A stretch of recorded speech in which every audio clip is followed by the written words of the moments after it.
आगामी विधानसभा निवडणुकांच्या पार्श्वभूमीवरती भाजपमधील अंतर्गत कलह पुन्हा एकदा चव्हाट्यावरती आलाय।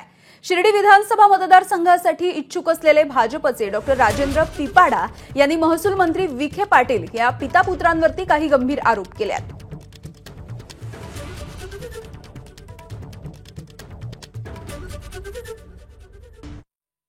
मंत्री विखे आणि त्यांचे पुत्र सुजय विखे हे गेल्या काही वर्षापासून भारतीय जनता पक्षाच्याच नेत्यांना त्रास देण्याचं त्यांचं धोरण चालू होतं।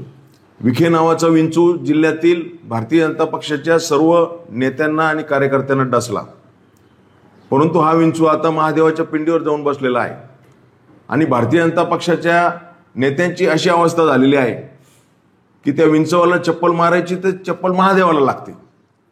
म्हणजे ही जी सार्वत्रिक भावना मी एक कार्यकर्त्याच्या नात्याने त्या ठिकाणी मांडत आहे।